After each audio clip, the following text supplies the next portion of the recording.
Jenia tidak mustahil dikalahkan timnas Indonesia U23. Gak percaya? Ini buktinya. Sorakan menggelegar di Qatar, supporter timnas Indonesia U23 jadi yang terbaik versi AFC. Lagi-lagi jadi yang terbaik. Simak selengkapnya di sini hanya di Kamus Bola bersama saya untuk Anda.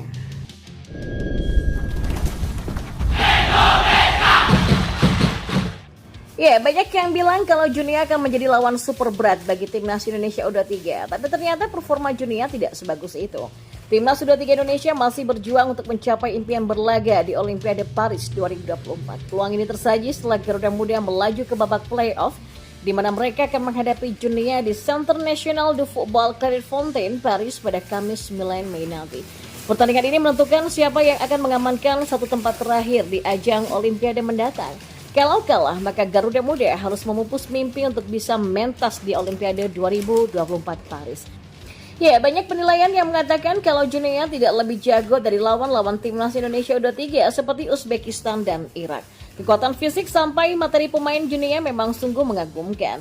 Itu bisa dilihat saat melawan Uzbekistan, timnas Indonesia U23 kerap kerepotan untuk menandingi kekuatan fisik dari lawan. Dan tidak jarang melihat para pemain Garuda Muda terpental saat harus beradu badan dengan pemain Uzbekistan. Nah, katanya Junia ini lebih kuat loh dari Uzbekistan dari sisi fisik. Tentu saja, Marcelino, Ferdinand, dan kawan-kawan harus cerdik agar tak selalu beradu fisik dengan pemain Junia. Selain itu, Junia juga diperkuat banyak pemain yang mentas di Eropa. Salah satunya adalah Ilaix Moriba yang pernah memperkuat klub raksasa Spanyol, Barcelona. Tapi ternyata kalau didalami, Junia tidaklah superior. Catatan pertandingan mereka bukan tanpa celah di ajang Piala Afrika U23 2024. Junia merupakan tim peringkat keempat di Piala Afrika U23. Prestasi ini sama seperti timnas Indonesia U23 di ajang Piala Asia U23. Dalam perebutan tempat ketiga, timnas Indonesia U23 takluk dengan skor 1-2 dari Irak U23. Sementara Junia kalah adu penalti dari Mali di Stadion Ibn Battuta, Maroko. Dan dalam ajang Piala Afrika U23, Junia tercatat mengalami 3 kekalahan, sekali imbang dan cuma sekali menang saja. Di fase grup, mereka harus takluk dari Maroko, bahkan mereka nyaris tak lolos fase grup setelah pada laga terakhir diimbangi oleh Ghana dengan skor 1-1. Sedangkan satu-satunya kemenangan Junia didapatkan dari Kongo dengan skor 3-1 pada laga kedua grup A.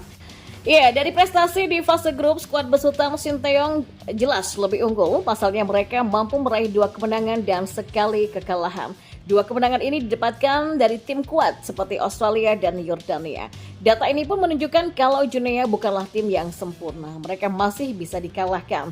Junia lolos ke babak gugur dengan torehan 4 poin. Mereka cuma unggul selisih gol atas Ghana yang punya koleksi poin yang sama. Dan di babak semifinal, Junia harus menderita kekalahan dari Mesir dengan skor tipis 1-0. Ya, gol sematawayang Mesir U23 dicetak Mohamed Shehafa Mahmud pada menit ke-8. Dan kekalahan ini membuat Junia harus terlempar di perebutan tempat ketiga. Sayang, mereka kalah kembali dari Mali lewat drama adu penalti dengan skor akhir 4-3. Namun yang harus diwaspadai Garuda Muda adalah penguasaan bola Junia yang selalu unggul dalam setiap pertandingan meski pada akhirnya mereka kalah. Intinya, kalau melihat performa Junia di Piala Afrika U23, sejatinya tim ini tidak lebih kuat dari tim-tim yang mentas di Piala Asia U23. Ya, Federasi Sepak Bola Asia AFC dibuat terpukau dengan semangat yang menggelegar dari supporter timnas Indonesia. Mereka bahkan menyebut fans Garuda Muda sebagai yang terbaik. Ya, supporter timnas U23 Indonesia menjadi salah satu elemen yang paling menarik perhatian di gelaran Piala Asia U23. Semangat dan loyalitas mereka dalam mendukung Garuda Muda patut diacungi jempol.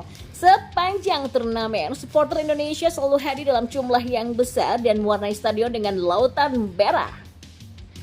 Bahkan mereka tercatat sebagai supporter paling rajin hadir kecuali pada laga perdana melawan Qatar di mana mereka menjadi minoritas karena berhadapan dengan tuan rumah. Tapi hebatnya lagi, para supporter timnas Indonesia U23 terus bernyanyi sepanjang laga. Ya, hal ini tentu demi memberikan semangat kepada kaki-kaki lelah Marcelino, Ferdinand, dan kawan-kawan.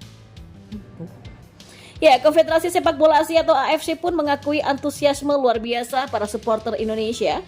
Ya, menurut AFC, turnamen ini mendapatkan perhatian tinggi dan hampir setiap pertandingan selalu dipadati oleh ribuan supporter. Kehadiran supporter Indonesia memberikan efek positif bagi para pemain Garuda Muda dan menjadi penyemangat mereka di lapangan. Hal inilah yang membuat AFC menyebut kalau supporter timnas Indonesia adalah pendukung terbaik.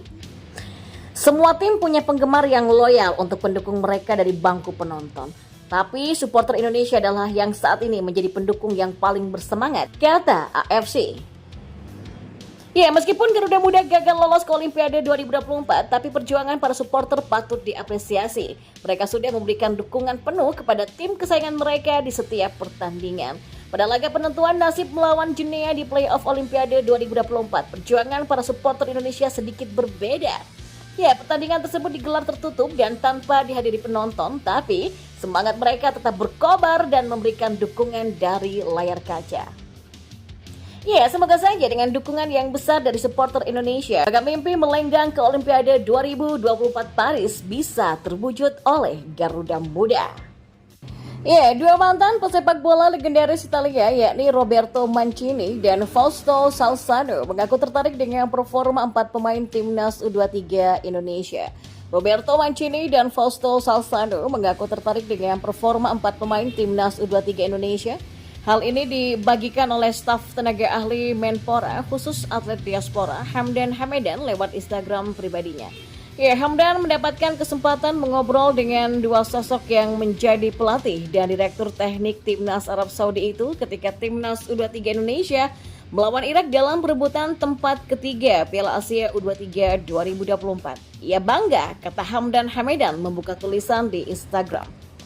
Saat timnas Indonesia U23 melawan Irak, alhamdulillah saya berkesempatan untuk berdiskusi dengan Mr. Roberto Mancini dan Mr. Fausto Salzano setidaknya selama 90 menit pertama jalannya pertandingan. Ya, kedua tokoh tersebut adalah protagonista dalam dunia sepak bola yang sudah mengoleksi banyak gelar prestisius. Pecinta Liga Italia, Inggris, bahkan football manager pasti paham dengan itu. Dan di tengah atmosfer yang kurang kondusif ini, ya izinkan saya berbagi isi diskusi saya dengan beliau-beliau sebagai motivasi dan inspirasi yang positif. Ya, poinnya adalah bahwa kita harus bangga dengan timnas dan para pemain kita. Fakta bahwa kita sudah sampai ke level playoff Olimpiade adalah capaian yang luar biasa dalam sendirinya. Adapun kekurangan yang ada, ya marilah kita serahkan kepada tim kepelatihan kita yang mumpuni, ujarnya. Dalam obrolan tersebut, baik Fausto ataupun Roberto Mancini tertarik dengan performa 4 pemain timnas U23 Indonesia.